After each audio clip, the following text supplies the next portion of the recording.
وعلیکم السلام ورحمۃ اللہ وبرکاتہ۔ جی، یہ جو حدیث بیان کی گئی ہے، اس ویڈیو میں انہوں نے حدیث کا پیج بھی ساتھ لگایا ہے، وہی اس کا اسکرین شاٹ لے کر میں نے آپ کو بھیجا ہے۔ یہ آپ خود بھی پڑھ سکتے ہیں، ویڈیو میں بھی آپ دیکھ سکتے ہیں، ویڈیو میں یہ پیج لگا ہوا ہے۔ تو اس حدیث کے الفاظ دیکھ لیجئے۔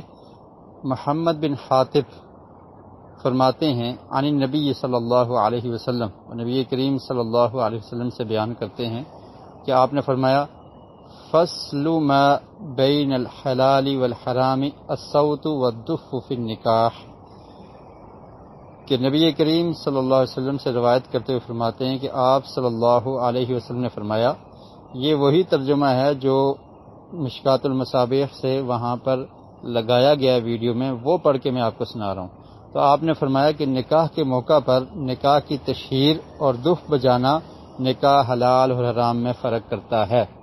اب آپ نے عربی الفاظ بھی دیکھ لیے اور اردو میں بھی دیکھ لیا۔ یہاں پر کوئی شخص بھی مجھے دکھا دے کہ یہ لکھا ہو کہ گانے کا تو ذکر نہیں ہے، صرف دو چیزوں کا ذکر ہے، نکاح کی تشہیر اور دف بجانا۔ اصل میں پرابلم یہ ہے کہ جو لوگ عربی زبان نہیں جانتے تو وہ اس طرح کی ڈنڈی مار جاتے ہیں۔ تو یہاں پر جو ذکر ہے وہ صرف یہ ہے الصوت والدف، کہ صوت عربی زبان میں آواز کو کہتے ہیں۔ آواز کا مطلب کیا ہے، اس کی وضاحت دیگر احادیث میں موجود ہے، اور یہاں پر بھی جو انہوں نے ترجمہ کیا وہ یہ کیا کہ نکاح کی تشہیر، کیونکہ آواز سے نکاح کی تشہیر ہوگی، اعلان ہوگا کہ آج فلاں کا نکاح ہے، تو اس طرح سے پتہ چل جائے گا۔ تو یہ اعلان کرنا یہ بہتر ہے اور مستحب ہے کہ تاکہ لوگوں کے درمیان شکوک و شبہات نہ پیدا ہوں اور مسلمان کی عزت محفوظ رہے، لوگ باتیں نہ کریں، کیونکہ کسی کو پتہ ہی نہیں کہ یہ دو مرد اور عورت کل اجنبی تھے، آج اکٹھے چل رہے ہیں۔ تو جب اعلان ہو جائے گا، پتہ چل جائے گا، تو پھر یہ شک ختم ہو جائے گا۔ تو یہ مطلب ہے یہاں پر۔ باقی جو ہمارے ہاں جو گانے گائے جاتے ہیں یا جس طرح سے گانوں کا جو رواج ہے اور اس میں اختلاط اور یہ چیزیں اس حدیث سے ثابت نہیں ہوتی۔ ہاں، اشعار پڑھے جا سکتے ہیں، ایسے اشعار اور ایسی چیز پڑھنا کہ جس کا شرعن کوئی حرج نہیں ہے، لیکن ایسے حیا باختہ گانے گائے جائیں تو یہ اس حدیث سے کہاں ثابت ہو رہے ہیں؟ اس حدیث کے تو یہ الفاظ بھی نہیں ہیں۔ غنا کہتے ہیں عربی زبان میں گانے کو، یہاں پہ صوت کا لفظ ہے۔ اور پھر آپ دیکھیں کہ جو اس حدیث کے راوی ہیں محمد بن حاتب، انہوں نے خود ہی اس کی شرح کی ہے۔ یہ آپ دیگر کتاب جامع ترمذی میں، سنن نسائی میں اور ابن ماجہ میں ہے کہ محمد بن حاتب کہتے ہیں فصل ما بین الحلال والحرام الصوت بالدف، کہ حلال اور حرام کے درمیان فرق کیا ہے؟ دف کی آواز۔ کیا کہا کہ دف کی آواز، یعنی دف بجانا، اس سے مراد یہ صوت سے مراد یعنی آواز، صوت عربی میں کس کو کہتے ہیں؟ آواز کو۔ تو یہ دف بجانے کی آواز یہ نکاح کے حلال اور حرام ہونے میں فرق کرتی ہے۔ تو یہ مطلب نہیں ہے کہ جس نے دف نہیں بجایا تو اس کا نکاح ہی حرام ہو گیا، نعوذ باللہ، جو معنی یہاں پر یعنی پیش کیا جا رہا ہے، یہ مطلب نہیں ہے۔ احادیث کو سمجھا جائے، احادیث میں یعنی اگر نکاح کی شرائط مکمل ہوں، عورت کا ولی موجود ہے، دو گواہ موجود ہیں اور مہر اور دیگر شرائط موجود ہیں اور کچھ لوگ ہیں اور نکاح ہو گیا تو وہ نکاح صحیح ہے، لیکن یہ ایک شریعت نے حکم دیا کہ اس کا اعلان کر دینا چاہیے۔ تو یہاں سے صوت سے مراد اعلان کرنا ہے یا دف بجانے کی آواز ہے، جیسے اس روایت میں محمد بن حاتب رضی اللہ تعالیٰ عنہ نے وضاحت کر دی کہ الصوت بالدف، کہ اس صوت سے مراد کیا ہے؟ دف کی آواز۔ اور پھر آپ دیکھیں کہ ایک اور روایت ہے، اس میں بھی محمد بن حاتب بیان کرتے ہیں، کہتے ہیں قلت لمحمد بن حاتب، کہتے ہیں کہ میں نے محمد بن حاتب سے کہا تزوجت امرأتین ما کان فی واحدۃ منہما صوت، کہ میں نے دو عورتوں سے شادی کی اور اس میں دف نہیں بجایا گیا۔ ٹھیک ہے، اس میں بھی گانے کا ذکر نہیں ہے، دف کا ذکر ہے، یعنی اس میں آواز نہیں تھی، واحد منہما صوت، اس میں آواز نہیں تھی، یعنی دفن، یعنی وہ آواز سے کیا مراد ہے کہ دف اس میں نہیں بجایا گیا۔ تو فقال محمد رضی اللہ عنہ، تو محمد بن حاتب رضی اللہ تعالی نے کہا کہ رسول مکرم صلی اللہ علیہ وسلم نے فرمایا کہ فصل ما بین الحلال والحرام الصوت بالدف، کہ حلال اور حرام کے درمیان فرق جو ہے وہ دف کی آواز ہے۔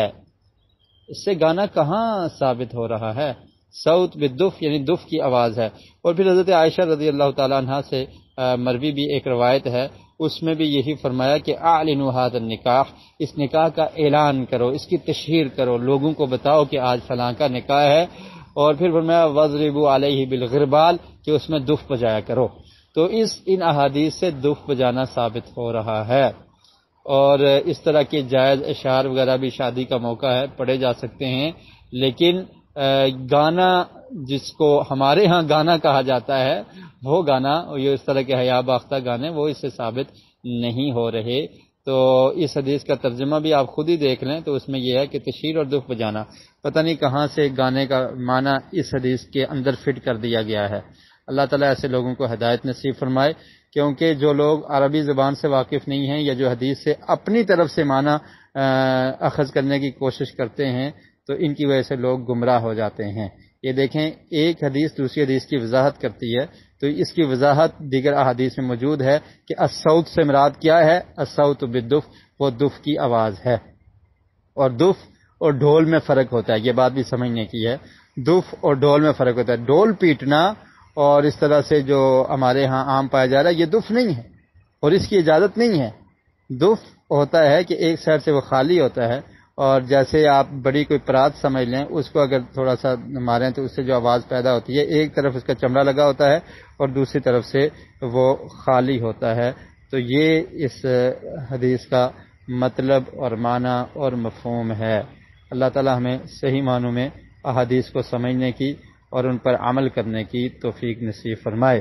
اور دوسری بات یہ بھی سمجھنے کے لیے ضروری ہے کہ یہ دف بجانا اور اس طرح سے اعلان کرنا یہ واجب نہیں ہے۔ اس کا یہ مطلب نہیں ہے کہ جس نے نکاح کا اعلان نہیں کیا تو اس کا نکاح ہی نہیں ہوا۔ یہ کوئی عالم، کوئی امام، کوئی محدث اس چیز کا قائل نہیں ہے۔ یہ صرف ایک بتایا گیا ہے کہ جو چھپ کر نکاح تاکہ نہ کیا جائے، کہ اس سے مسلمان کی عزت محفوظ نہیں رہے گی، لوگ باتیں کریں گے، اور چھپ کر جو ہے وہ زنا ہوتا ہے۔ تو اس طرح چھپ کر کسی کو پتہ ہی نہیں ہے، نکاح کر دیا، کل اولاد پیدا ہو جائے تو لوگ باتیں کریں، یار یہ بچہ کہاں سے لے آئی یہ عورت، یا یہ مرد تو کنوارا تھا، اس کی شادی کا پتہ ہی نہیں ہے کسی کو۔ تو اس شبہ کو، اس شک کو ختم کرنے کے لیے شریعت نے یہ حکم دیا ہے کہ اعلان کر دیا جائے۔ باقی اگر نکاح کی شرائط مکمل پائی گئی ہیں اور نکاح کوئی منعقد ہو گیا ہے تو وہ نکاح درست ہے اور صحیح ہے۔ تو یہ حدیث کا صحیح مفہوم ہے۔ اللہ تعالی ہمیں سمجھنے کی توفیق نصیب فرمائے۔